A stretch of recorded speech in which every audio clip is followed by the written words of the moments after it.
This episode of Profiles in Risk is sponsored by IA Path, unlocking your adjusting superpowers. Go to iapath.com. This is Profiles in Risk.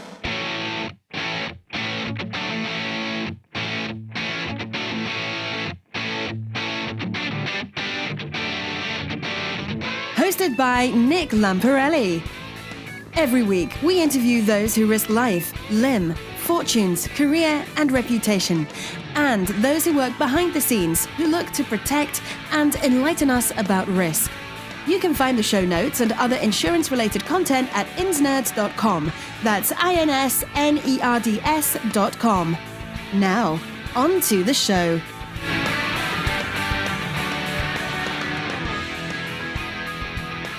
Hello, everyone, and welcome to Profiles in Risk. I'm your host, Nick Lamparelli. I am pleased to introduce Steve Gordon. Steve is the founder of MIFB Advisory, which provides non-executive technical and tactical support in marine and cargo insurance for independent insurance brokers outside the UK. And he's also the director of Arnott Marine, which is based in Durham, the UK. Steve, welcome to Profiles in Risk. Hey, thanks for having me, man. I'm excited. Yeah, well, this is the first time we've actually spoken to each other, but we already have a little bit of a kinship in that you're just south of Durham in the UK, and I am just south of Durham in New Hampshire, and we're both commenting about how we're trying to enjoy the little bit of spring or summer that we're ultimately going to get. That's it. You're outside and you're soaking up the sun, so I love it. That's it. That's what I'm after. Yeah. So, Steve, let's right off the bat, who is Steve Gordon and what do you do? Wow. Okay. I could go right back like I've just done this morning with a group of kids in the school talking about how I didn't do very well at school. And it wasn't my kind of thing. Education wasn't my thing, but I was always told that I'd be lucky if I got a job as a bin man, and I was determined to prove everybody wrong. So that's kind of what I ended up doing in the end, via a weird route of begging my dad for my first job and then grabbing hold of it with both hands and getting lucky to a certain extent that we got bought by a huge company that gave me massive opportunity. The chief exec of that company sponsored me, thought I was amazing, and supported me to go on and do bigger things, and that kind of gave me the platform. And let me interrupt you for a second. Did you find that you lacked confidence? No, never. I'd been in a band from a young age. I'd always been trying to sell things in school from a young age, whether it was making t-shirts or whatever. Confidence wasn't an issue. Self-esteem wasn't an issue. I've always thought I can do anything, and I'm finding the older I get, the more dangerous that is. Well, how much of that do you think helped you overcome any of your self-professed, difficulties in education? Yeah, I guess they were the big bit, and it's kind of what spiraled out into the charity that I founded in 2012. School isn't for everyone. They're trying to, the system, regardless of what country you're in, but specifically here in the UK, they're trying to educate the masses to a standard that everyone's agreed, and we need that as a basis for society and that kind of thing. But if it isn't for you, it's very easy for the system to tell you and for you to believe that that's the only route you've got.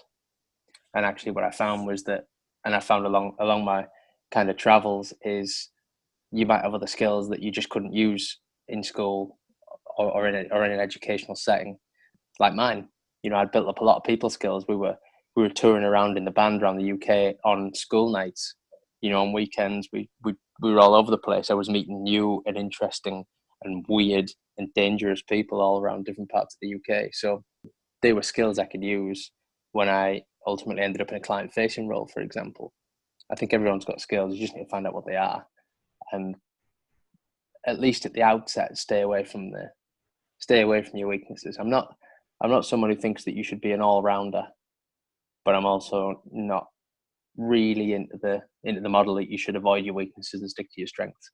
I think you should use your strengths to get what you need to get, whether that's your first job or whatever, and then start thinking about how you can round it out from there. Yeah, that's sort of ties into my experience with schooling and education in the United States. It's almost as if the schooling is to train the student to either work in a factory or work as a clerical person.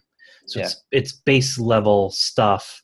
Yeah. I've learned, 10 to 100 times more just being out in the real world and, For sure. screwing up and having to plug up those mistakes. And I'm very appreciative that you mentioned, people skills. And I, I think, I don't know if it was on the Insurance Nerd Slack channel or somewhere else where there was someone asked the question, what should they be teaching in school that they don't currently teach? Actually, it was Nigel Walsh, I think, Right.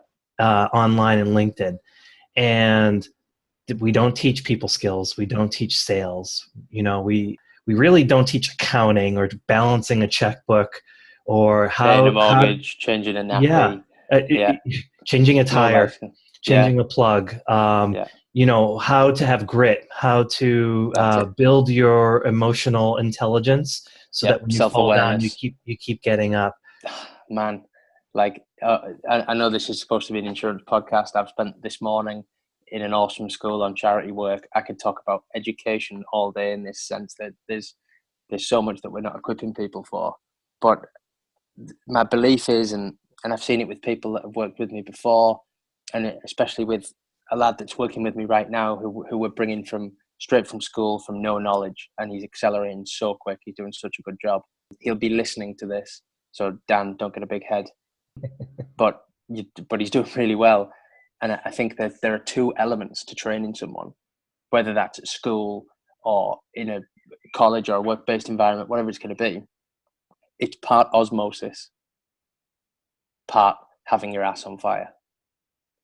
And the osmosis bit, there's a limit to it. You can watch me in client meetings. You can watch me on email. You can even sit with me through every phone call that I make every day. But you'll never know what I know until you've done it. So you've got to go and do it, and you've got to get it wrong, or get it right and realize why you got it right, and practice and practice and practice and practice. My boxing coach, he said this for years, but now it's on the wall in the gym. And when I say to the kids, practice makes, they always say perfect. Is that a thing in the US? It is. Yeah. So it's the same here, but not in the gym. It's practice makes permanent. And that's what's all over the walls. Practice makes permanent.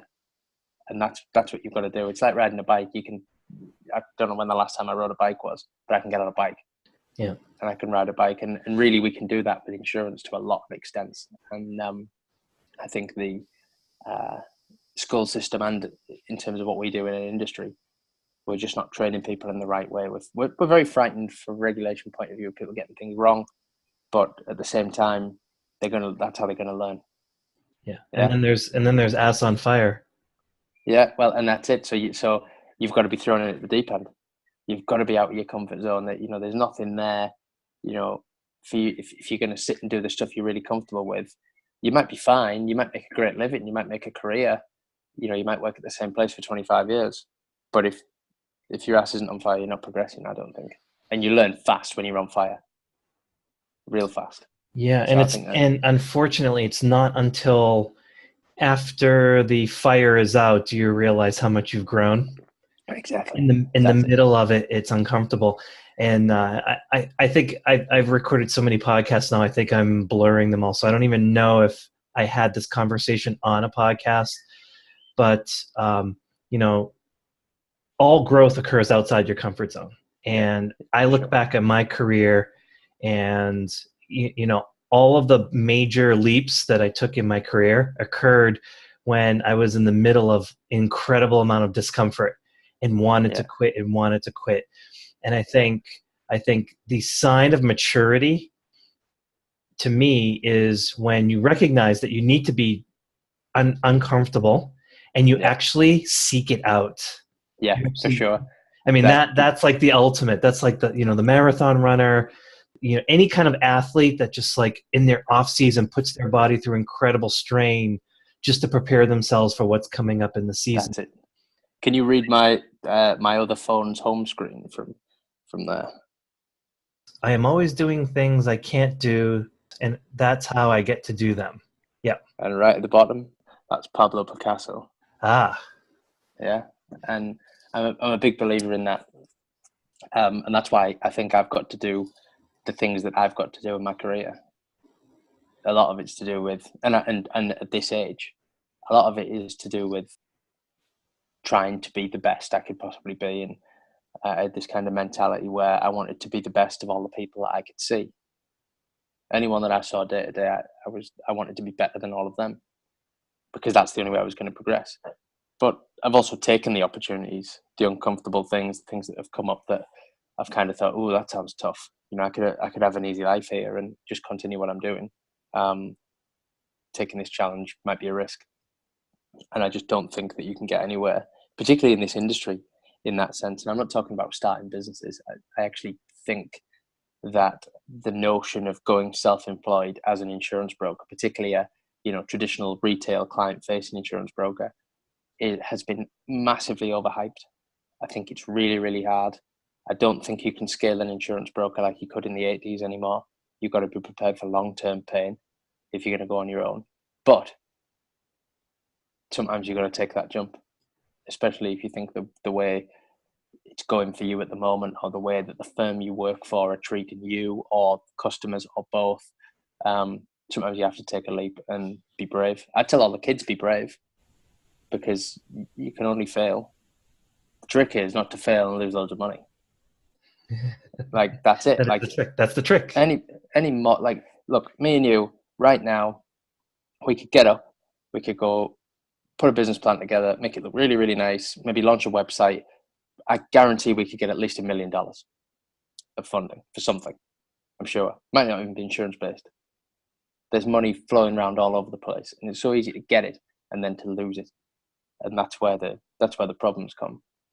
You have to be patient and understand that you just can't scale it that quick.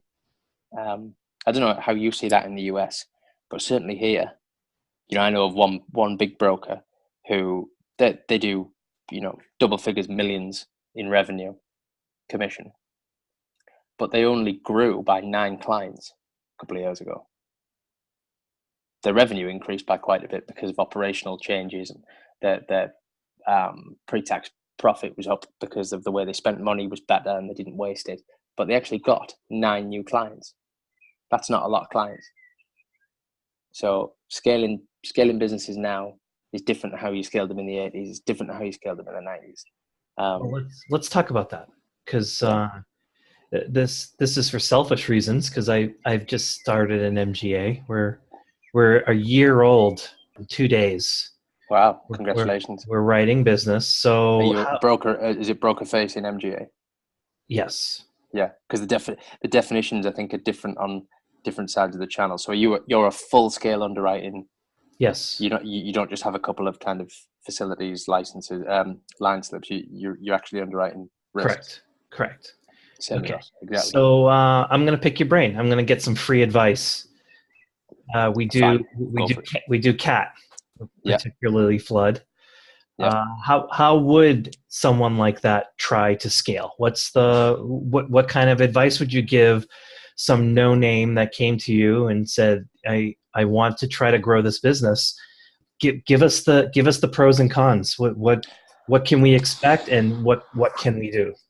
And we'll get right back to this episode right after a brief message from our sponsor. I am back with Chris Stanley, founder of IAPath.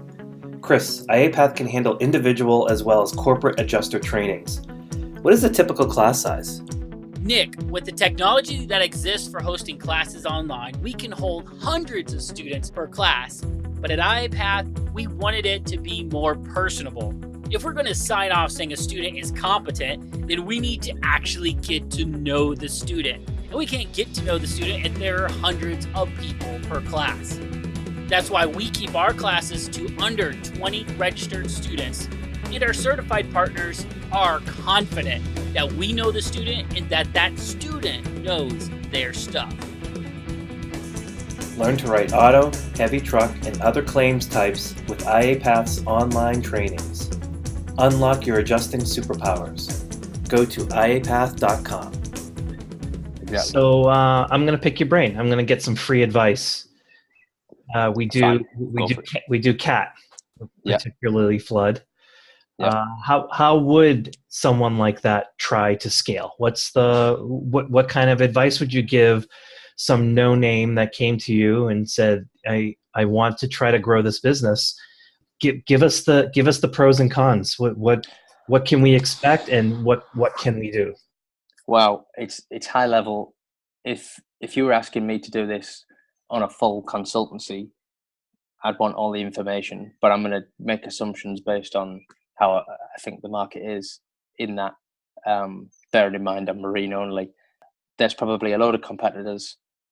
There's probably a bunch of MGAs who are like you. There's probably some pretty good insurers, some really established names that people trust the brands of. Broker relationships that have gone on forever. There's probably some brokers will have big buckets where they place, half of their account with certain insurers. You've got all those things to overcome. So priority number one for scaling an MGA like that, patience. You're not going to grow as quick as everybody else. Priority number two, make money. And that's in two parts. Now, I think it's got to start with profit for your capacity provider. Because if you're not returning profit for them, you're not going to last very long as an MGA.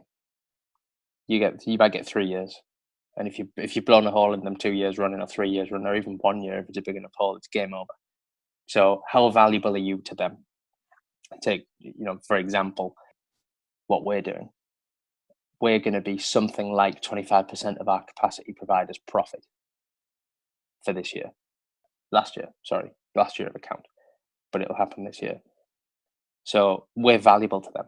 We're providing them easy money. Our loss ratios are less than 10%. So it's good money. We're valuable to them. But then you've got to make money for yourself. But you've got to do it you've got to do it net score.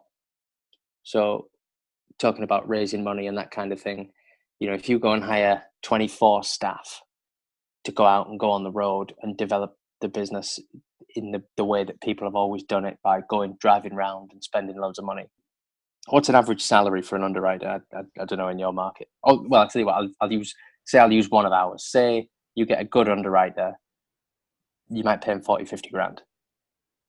It's going to cost probably double that to employ them as a development guy by the time you've paid pension, national insurance contribution as an employer, their car, expenses, fuel, food, drink, entertaining, dinners, all that kind of thing. So each one of those guys cost you 100 grand. You've got to write some business to get 100 grand. Now, I know what our margin is as an MGA. I could probably assume safely what your margin's going to be as an MGA. I'm not going to shout about it. You have to write a lot of premium to cover that. Yeah? Yes, absolutely. So why hire the people? If you could do it another way. And then that brings me to number 3 and number 4. Use social media, add value. So our brokers trade with us because we know what our value is. It's not always our pricing, although we're incredibly competitive on the stuff we want to do. We know what we don't want to do. We make that very, very clear from the outset. For example, no motor vehicles, no mobile phones. They know how to trade with us.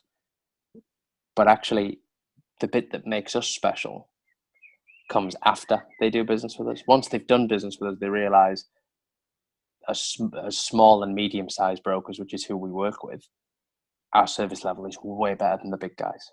Don't get me wrong. The big insurers they overservice the big brokers, massively overservice the big brokers. And in order to do that, they have to underservice everybody else. So we give them that. And once they've traded with us, they think, wow, this is good. We give them exclusive stuff. We give them stuff for free. We give them our knowledge, whether it's about our product or not. We're just trying to educate them and help them and actually bring value to them and make sure that they see us all the time. So in context, our travel budget for last year in the MGA was £400 for the whole year. Wow.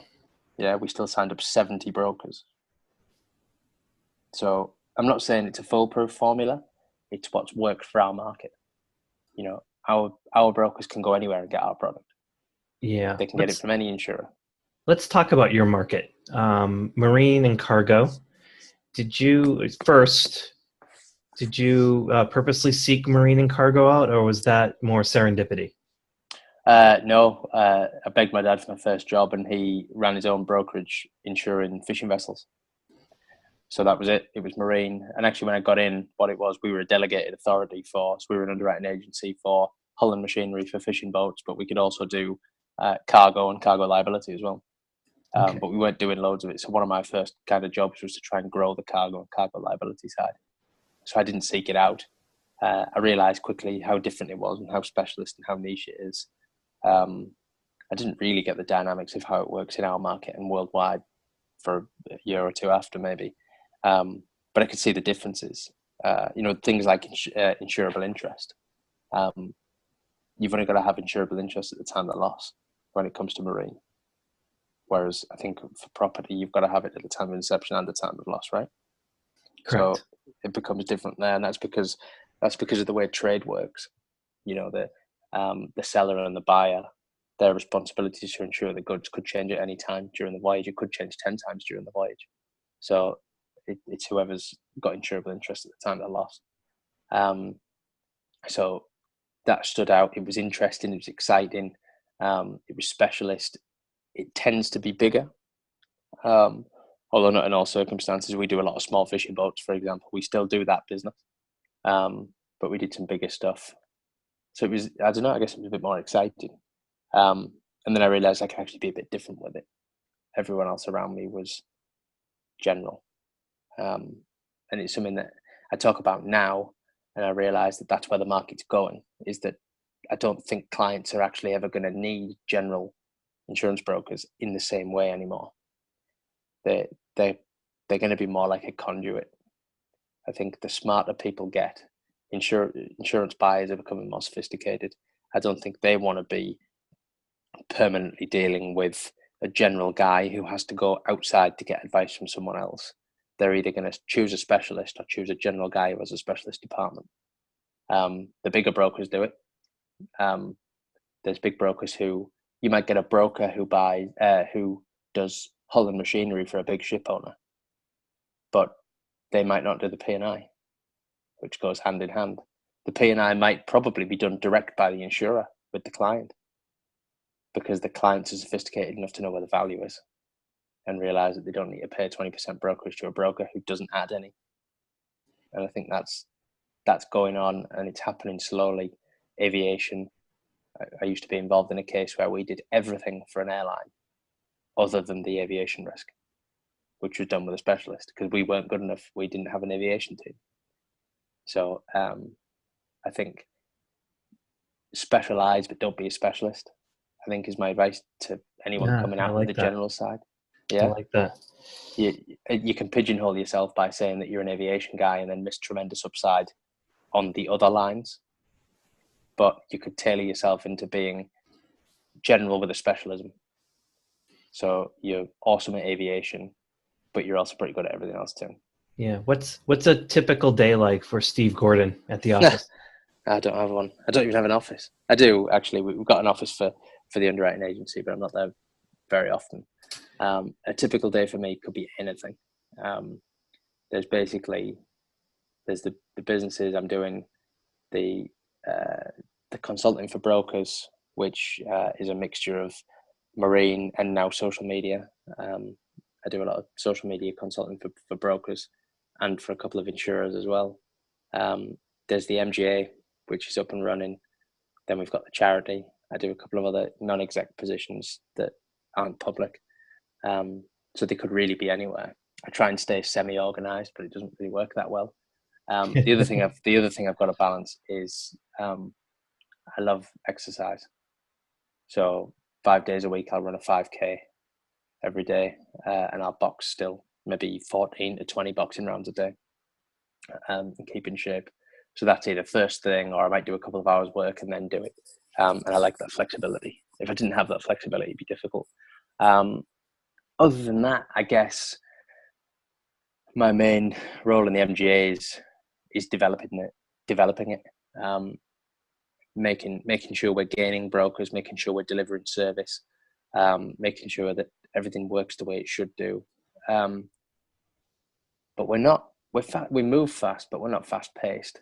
We're not desperate for growth. We're doing it in the right ways, and everything's kind of structured. So it's not so big a panic. Most of my day, I think, is either using social media or creating content for everything other than the charity. And even then, we've just launched a YouTube show for the charity where all we're doing is creating content. So that's pretty much most of my day.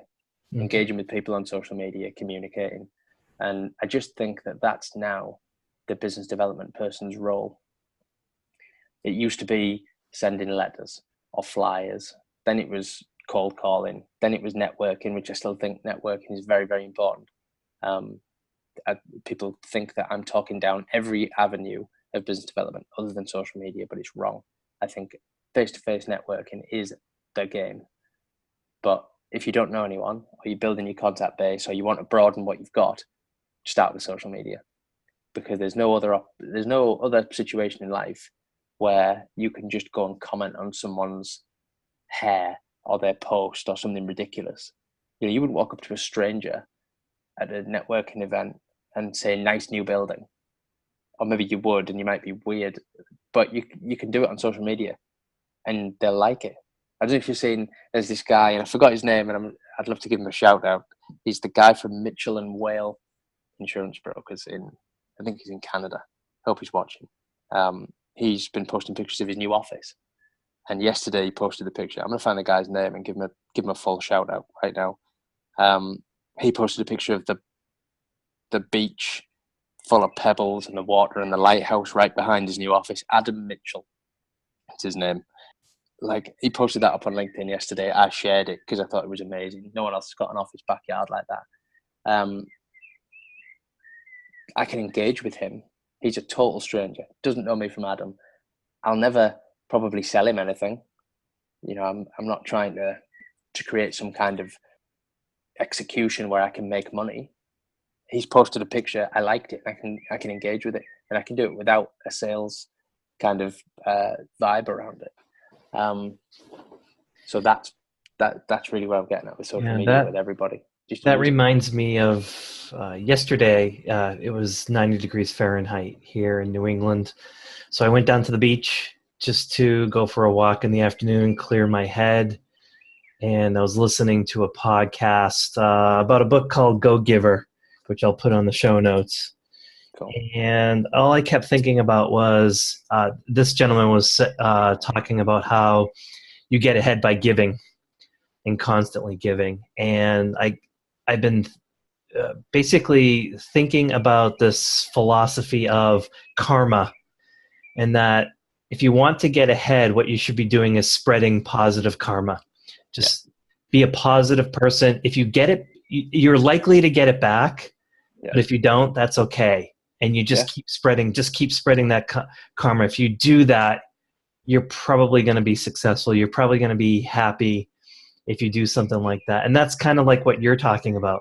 You can, interact with people on social media, and you can like them. You may never do business with them, but you're positive, and you're spreading a positive message, and that's likely to come back to you in karma at some point or another.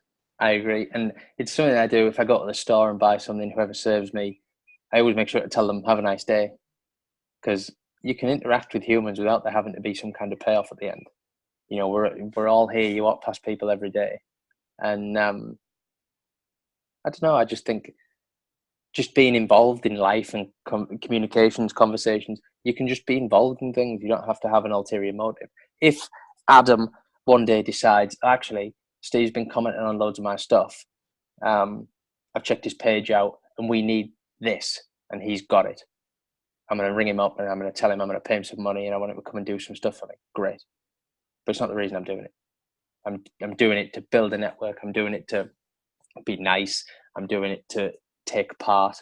There's all those kinds of reasons. Yeah, you've got to do that kind of thing to get noticed.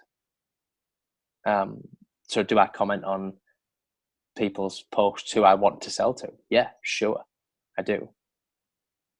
Do I comment on people's posts I don't want to sell to? Yeah, I do. The trick is, whoever I'm commenting to, either one of those groups of people, I'm still not trying to sell them anything. I'm just trying to be a nice person. Yep. Yep. And I think that's the difference. And people say it to me about the charity. The amount of times I get asked, how much do you charge the schools? How much do you charge the local authority? How much do you charge the government? Nothing. We do it for free. Because if I charged the school what I wanted to charge them, they couldn't afford it. And I'm not saying I'm really expensive. Schools have got no money, none.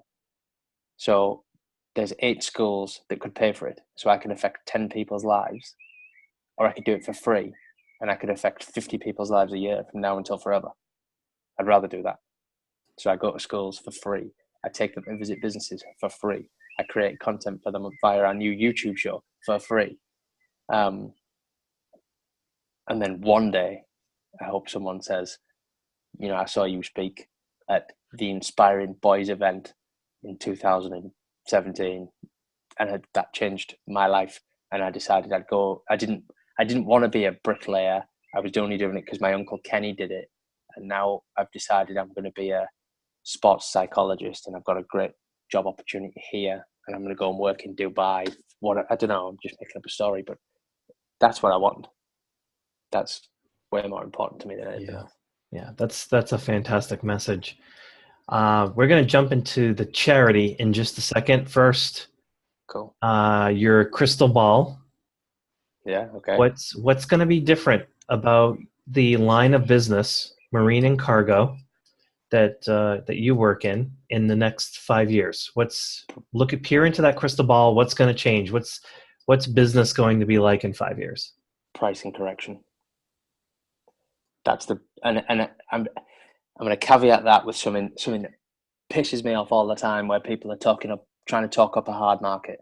I'm really getting sick of people trying to talk up a hard market. That's not what I'm doing. What I'm doing is I'm saying there's some people out there who are writing for volume, and they're going to lose. That's what's going to change the pricing.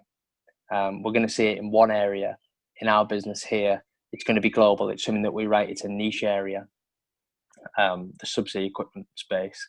There's going to be some exits and some hardening, I think, because it's already a small market. Some people, it hasn't gone great as far as I understand. I don't know, but if that's the case, it's going to harden, and I think people are just getting to the end of forever poor pricing, generally on loss-making lines. I think we're just going to get smarter, and the opportunities aren't going to be there. There's going to be so much more competition. If you're writing for volume, I think you're just going to lose, because you're going to fight for volume. You might not get it. So that's probably the biggest pricing correction. We've had a couple of big losses, One of the big insurers felt some pain when Tianjin exploded, the port. You saw that, right? And that, you can Google all this. You can see all this in the public domain. They had no idea what their accumulation was at that location. Like, no catastrophe risk mapping, from what I understand. So when it went, it was just a case of waiting to see what the hell happened. So I think that's going to be the issue. People have forgotten how to make money from underwriting. Yeah. What do you think how do you think technology will affect your business? There's telematics affecting supply chain, all kinds of software and technological improvements. How easy or difficult is it to integrate that technology into what you do? I think in terms of what we do, I'm going to be really specific about us. I don't think it makes a great deal of difference to what we do. We're very manual, we're very old school, and we choose to be like that. We don't rely heavily on that kind of technology. I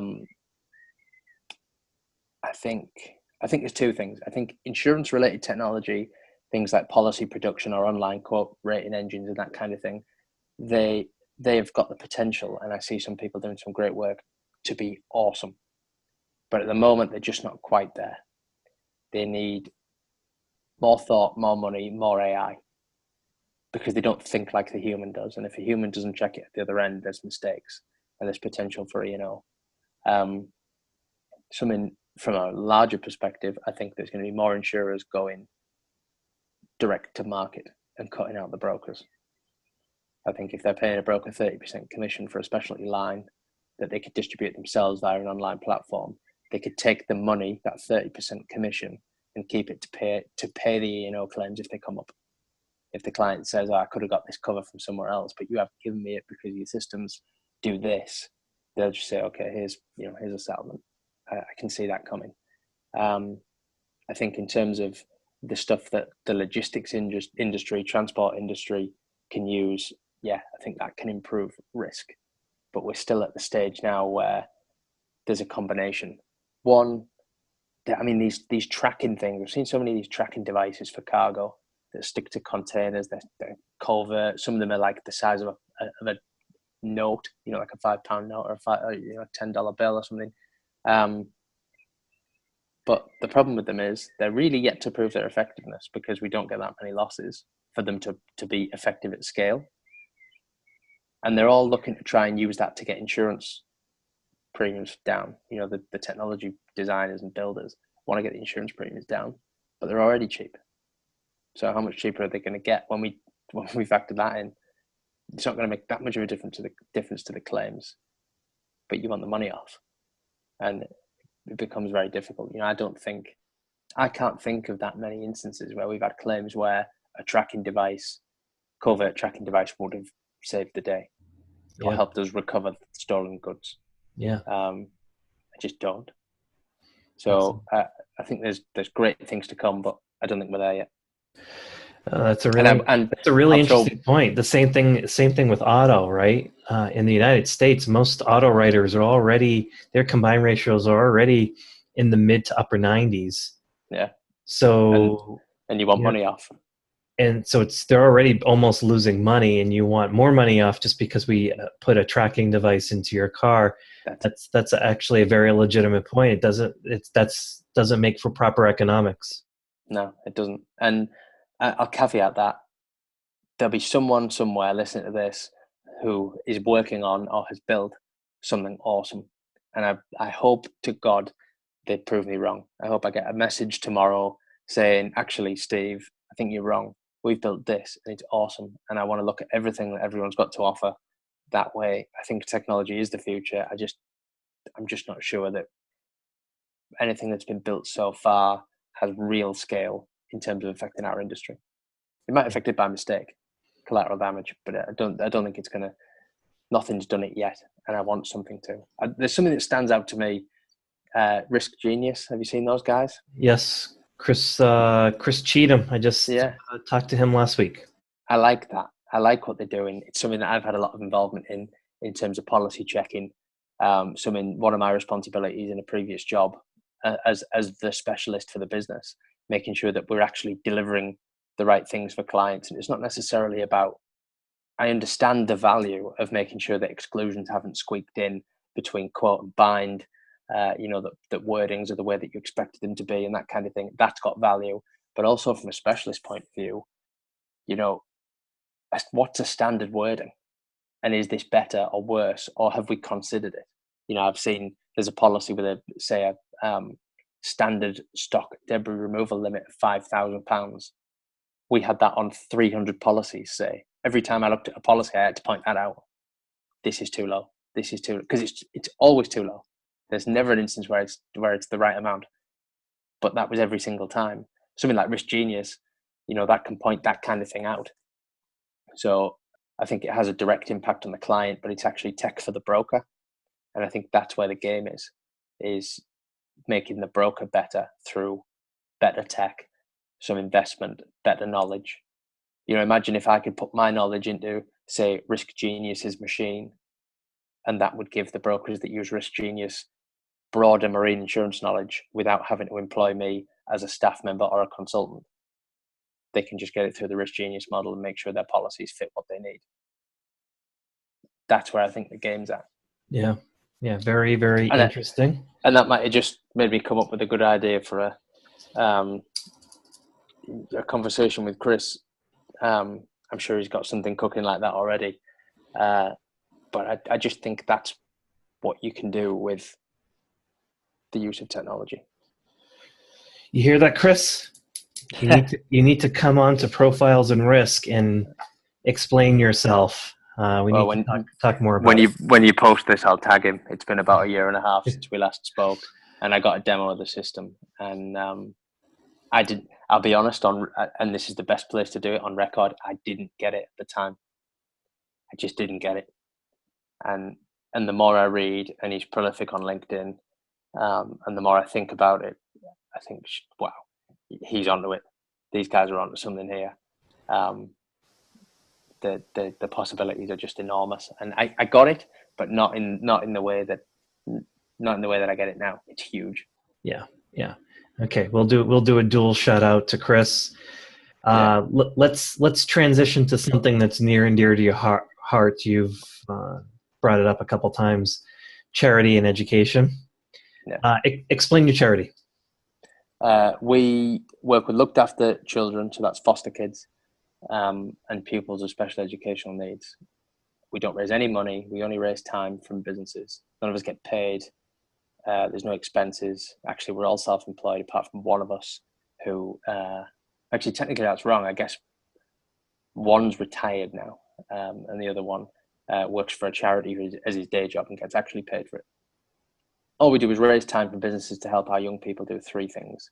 We want them to gain insight into what jobs they can actually do here, because we're not a great job place. We're terrible third generation unemployment.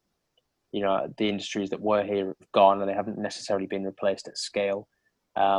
We're terrible for, I think we're the third worst region in the country for the number of children in foster care per capita. We're definitely the worst in the country, or were a couple of years ago, for getting kids from foster care into permanent adoptive placements.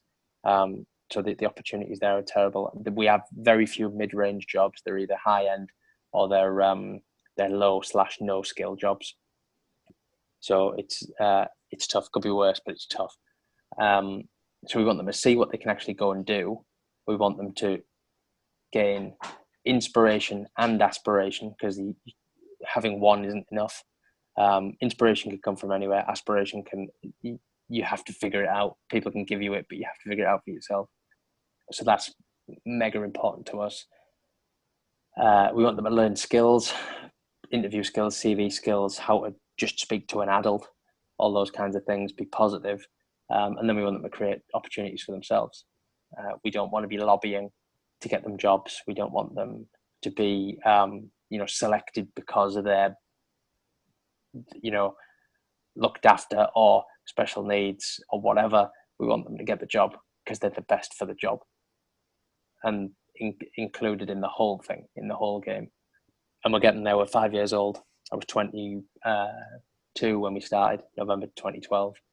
And we've just come on since then. And just going back to social media, we built the whole thing with Twitter. We didn't post any content. It's amazing, right? We just engaged with the businesses that we wanted to support us on Twitter every day for 3 years. Hardcore, no content, just someone says that they're having a coffee, we comment on it. Someone says that they've had a big day, we comment on it. Someone says that they've had a bad day, we comment on it. And it just developed and developed and developed. And we're pretty well known now. Our links are not, all encompassing, but there's very few areas where we'd struggle. Very few areas where we'd struggle. I think now to, in terms of industries and things, jobs. What are you teaching these kids? It's a range of things: self-belief, self-esteem. Something I said today to this group, I said, if any of you in your heads can hear a voice that says you can't do it, it's not you. You can do it. And every human on the planet believes that they can do something. If they don't, it's because someone else has told them and they believe them. That doesn't matter if it's your mum or your dad or your teacher. Like my teacher, you're only ever going to be a bin man. Like, I don't believe what you said about me. I believe what I think about me, and that's what I'm going to go and do. But it's bigger than that. It's showing them what's actually out there, in a real general way. The lads we speak to they want to be a joiner, a bricklayer, or a welder, because they're the jobs they know. The girls will probably want to be a teaching assistant, work in a care home, or be an admin apprentice. And I'm not saying any of those jobs are bad. I think you can make a good living at any of those things and have good career progression. But if you've picked it because you've heard about it, but you don't really like it, you're not going to enjoy it. You need to enjoy what you do. And I tell them, when I come to schools, I don't get paid. But what I do get is, or what I do have, is a love for doing that. So I don't need to get paid. It makes me excited to go and do it for free. If you can get to that point with your work, you've won. And anything between, it's a balancing act from there. If you really hate every day, bounce. Have the confidence just to bounce and go and do something else. But if it's 50-50, stick at it, see if you can improve it. If you love it, if you do it for free, then you're in the game. And I think that's it. We don't want people to be, we've got a lot of, unemployed people on welfare here. It's very, very easy. That's become a generational thing. So we've got 3 generations now having kids young, which is not always the worst thing, but can be difficult. We want them to be part of society. We teach them hard work and tell them that it's coming. The only way you can avoid hard work is if you're going to be on welfare for the rest of your life and drink cans of beer all day and play PlayStation. And if that sounds fun to you and have no money to do anything with and no excitement in your life and no progress and nothing to be proud of, then go and do that, because we can't change your mind. But if you want anything other than that, you're going to have to work hard, whether it's for your exams when you're 16 or when you're 18 or when you're 25 or when you get out of uni or when you're 45 and decide you're going to have to do something. Somewhere you're going to have to work hard. And I think it applies universally, but we apply it to our young people that we work with, looked after kids, pupils with special educational needs, and say, you've got to get in the game. And that's where they end up going.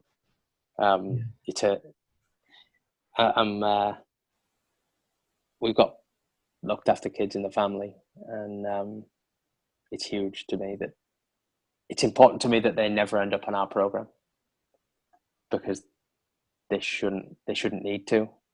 But it makes me happy that we've helped them and people like them who maybe haven't had the best start, who maybe don't have the aspiration from home. They don't have people telling them that they can do anything like I was told. But we can help to give them that and help them to get on the career ladder and do something they enjoy and actually enjoy doing it.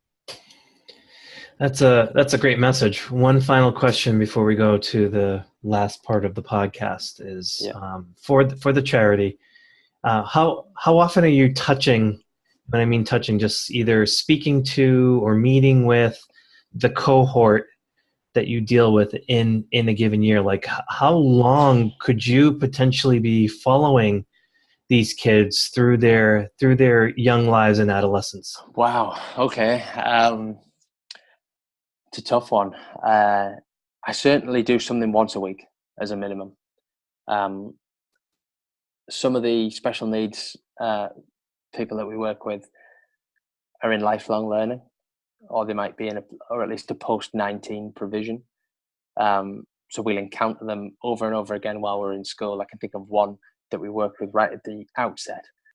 He was 15, he's now 18. He's still in education, still in the same provision. But I've seen him change as a human. I've seen him grow up.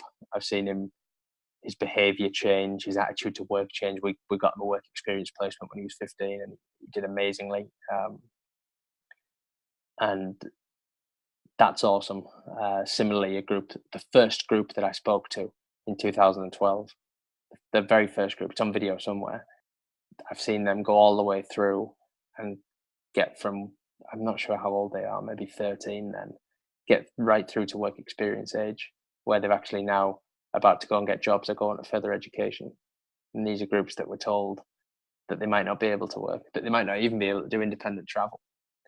And now they're in society, fully, just exactly the same as anybody else, fully included, part of the workforce, living, doing the things that people do with their lives. And it's regular. But what I want to see, maybe to answer your question as well, is I want to see what it's like after year 10, which would be 2022, to see where we are for those first groups who are 10 years on. Do I still encounter them? Do they get in touch with us? Hopefully they come back. We're never going to ask them, but I'd love for them to volunteer to come back and be back part of the program then, to help the younger people and say, I did it 10 years ago and this is where I am and this is what you can do. Because it's all about sharing that knowledge. It's an ultimately collaborative community, and none of us can succeed without everyone sharing their knowledge. And for me, as a Kind of side note, being 27, I'm incredibly relevant now. But when I'm 37, still dressing in black pants and DCs and, you know, a long sleeve t-shirt, I'm going to look like a dad trying to still be cool. I'm desperate for there to be younger people coming through to do a similar thing I've done, because every year I lose credibility, and that's great, but it's not great at the same time. I want someone to be coming through to do that bit, to be age relevant. Yeah. Wow. I wish we could end the podcast on that note, but I have 3 personal questions. I think they're going to be intertwined. Okay. So, for example, we ask every guest, when you're not working, what do you enjoy doing? But I already have a feeling that I know the answer to that. Yeah. It's probably a combination of things: exercise, skateboarding, charity, in some balance of that. They're pretty much the things that stand out for me. Skateboarding, I don't do anywhere near enough of, but I've done it since I was 10. I don't intend on stopping until my body gives out. So that, if I could do more of it, if I had nice weather all year round, you'd probably never hear from me. I'd be doing that. Well, And the charity work. You've already described yourself as unorganized. I don't know if that's true or not, but Yes. we do ask, what tools or techniques do you use to stay organized? I'm going to flip this question around and go a little impromptu here and ask you, how do you stay balanced? Do you use that word? You give off a sensei vibe. So how do you stay balanced? What is there a secret? That makes me happy that you've said that, for 2 reasons. 1, I never thought anyone would say it about me. 2, I've probably only just recently figured it out. So there's 3 partners in the MGA. Me, my dad, and a guy called Paul.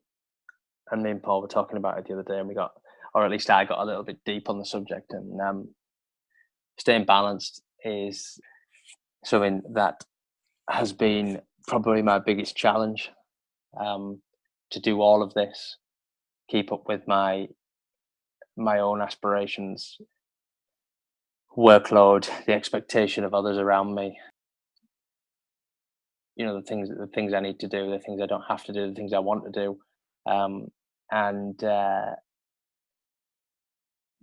I think in the insurance industry that can be very difficult. Everyone's looking for growth, especially if you're working for a broker. Everyone's looking for growth. It's high pressure. You're expected to sell in most jobs. It's rare that you get a job that you're not expected to sell in. I don't know how it is in the US with maybe some of the bigger brokers. It's the same. But certainly in the UK, you know, you've got 6 months. Justify your existence in 6 months, or you're probably dead. It's a universal statement. There are some great brokers out there who invest real time in developing a workforce, but there's too much pressure. The only way to get the money is to get the account exec job, not the account handler's job. The account exec job comes with the pressure. The account handler's job, you can turn up 9 to 5 and you're probably not going to get sacked as long as you do what you're doing. So balance is, I think, is potentially an industry issue. So going a little bit deeper, bear in mind I was out on the road doing a fairly difficult job, something that I shouldn't have been doing at that age.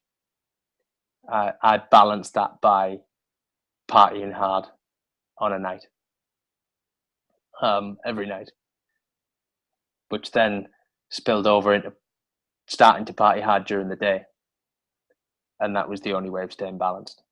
So when I stopped doing that and realized that was going to be bad for my health and everything else, I balanced it by working hard, but being under a cloud every day. I was angry. I was the angriest man on the planet, I'm sure. And I know there's a lot of people around me who definitely attest to that. I was prickly, unapproachable, difficult.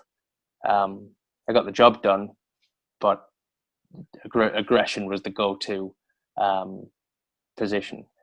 And it's only probably recently that I found a way of balancing that. And I think it's a mixture of understanding that what we're doing really isn't that important as long as we're doing it well. And that one of the 3 things I think humans are the worst at is trying to control what you can't control. And if you let go of that, you can make a significant step towards balance. And then I think from an overall point of view, you've got to really, really take account of how hard you're working.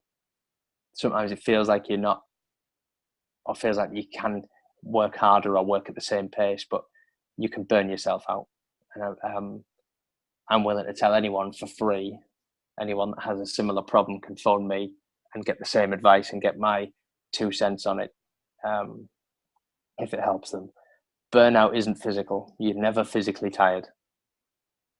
Burnout is emotional and it's mental, and it's based on your expectations of yourself. You think everything's going to move faster than it does, and in reality it moves slower than it does, especially in this industry. And you can't force it. The amount of hours you put in won't necessarily result in the results you're looking for. They'll result in something, but they won't result in more sales. They just won't. If you're doing the wrong thing, doesn't matter how often or how unoften you do it, it won't work. So taking a check of how you're working, how much and what kind of work you're doing is important, because you can burn out and not come back. Yeah, And that's great that's advice. That's the difficulty. I feel that. I honestly do. As you were talking about it, I said, could I work harder? Maybe I could. I already feel like I'm working hard, but it's trying to meet that expectation, working hard and not getting what you expect for the amount of effort that you're putting in. After a while, it beats down on you. You start to realize, I just can't keep putting that effort in because, 1, I don't know if it's worth it, and 2, I'm tired. It's hard. I want to listen to your body. I want to add one thing on there, just because it's important. You notice it when other people around you start going down. And I remember when I was kind of figuring out that I didn't want to be angry anymore and starting to learn how to balance. There was a couple of people around me, and I'm not going to go into detail who they are, that ended up with stress-related illnesses from our industry because they were working hard, really hard, to the bone. I don't know whether they were trying to justify themselves or whether they were trying to escape something, or I don't know what the reasons were. But when you start seeing people around you going down, people that you have a lot of respect for, 2 people in particular might be listening, probably not, who I won't name. I'd put in probably the top 5 brains that I've ever met in this industry, certainly the top 10, who could easily have burnt out. That's not a way to work. And it's no one. Some people have responsibility, but ultimately you've got to check yourself. Yep. You can't rely on an employer. It's not necessarily the employer's fault. It's not the boss's fault. It's not an individual's fault. You've got to check yourself. And if you're going, you need to be self-aware that you're going, and take a step back and be brave enough to do it. Yeah, I love that message. So, let's finish off the final question that I ask everyone. What books have been influential in either your business or personal lives off the top of your head? I recommend The Broker Boys by a guy called Mike Kenny to everyone that I speak to. It's about a broker called Ward Evans that came from Yorkshire. I'm not going to spoil the story, but you can do some Googling on them. The reason I recommend it is because it's certainly the only insight into the insurance broking business that I've seen in written form like that. If there's another, I'm happy to be proved wrong, but that's the only one I've seen. Secondly, it is an exact example of marketing in the year that you live in. They grew so fast. They scaled in no time by using techniques that worked. And now, when you compare what they did to what brokers are doing now, it's the same. The only difference is the clients don't respond anymore. So they took the world over with phones and Excel spreadsheets and databases. You can't do it now. So you've got to look at what they did and learn from it. That was history. Now you've got to use the things that people are paying attention to now in order to do your marketing, not do the things that worked for someone before. So read that. It's on Amazon. I should be on commission. The guy should be paying me to sell his book. I think it's £6 on Amazon. Get on it. You can buy it. I have it on good authority that you can get a digital copy. I had a paper copy. I've given it to someone, I don't know who, and it's gone. So if anyone's listening and you've got my book, send it back. And next time I loan it out, I'm writing my name in it. I'll use one of them cargo trackers. I'll use one of them. There you go. I found a use for one. Now I can get it insured. So there's that. And also Chris Eubank's autobiography. I don't know if you know Chris Eubank, the boxer. Yeah. It's quite old. Can't remember when it's from. He's long retired. The way he's a showman, you either like him or you don't. A lot of people don't like him. He was an excellent boxer. His movement was ahead of his time. But the two things about him, his philosophy on life and things like that. He's got an answer for every occasion. He's so measured. I like that. But also, he's got something that you can't teach, which is important in boxing and in life, which is heart. And he talks about he was losing a fight. He'd lost every round on every card, and then was knocked down in the 11th or the 10th, I can't remember which, against a guy called Michael Watson. He got up with seconds to spare, more or less. He landed a great shot, which ultimately meant he won the fight, which he was losing. And the two things out of that story are, from Chris Eubank's point of view, he said, I had to get up. The show had to go on. I was beaten and I could have stayed down, but I had to get up because the show was this. It was me getting beaten. So I had to get up and I had to keep fighting. And that's heart. Secondly, and really unfortunately for Michael Watson,